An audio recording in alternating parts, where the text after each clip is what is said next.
উপেক্ষা হাতে নিয়ে দাঁড়িয়ে আছো দুপুরবেলা, চারপাশে ক্লান্তি, আক্ষেপ। তোমার চোখের মনি ভরে ভাসে খিদের কাজল। দাঁড়িয়ে আছো, কে নেবে ওই বিমর্ষ পসরা তোমার? চোখে আঘাতের ভার, নিরপরাধের রোদ গায়ে দাঁড়িয়ে আছো। আমিও তো দীপ্তিহীনতাই এই স্টেশন, এই চড়াচড়ে বসে থাকি। বিড়ি খাই, সুদীপ্ত মানুষ এসে বসে, দূরে বসে, বিড়ি খায়, ধোয়া ওড়ে অনিশ্চয়তায়।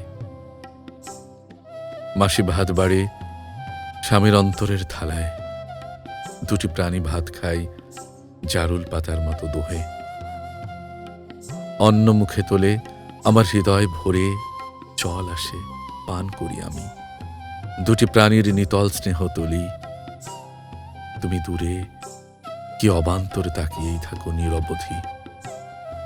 কেউ যদি সংসারের দুটি বাদামের পাতা কিনে নেয়, আমিও তোমার মতো মর্যাদাহীন দ্বীপ্রহর আচারের কাগজ চাটি চেটে চেটে শূন্য করেছি।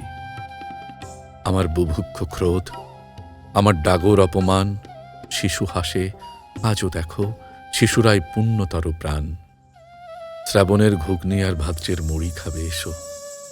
এসো, এই স্টেশনে আমরা দুজনে বসি পাশে। দিদাদিক, দাদুদিক, জীবনের নিবিড় অধিকার। তারপর ফিরে যাব। তারপর আবার তুমি একা সৃষ্টির পথে পথে শশার পসরা সাজিয়ে দাঁড়িয়ে থাকবে। তুমি দাঁড়িয়ে থাকবে রোদ হয়ে।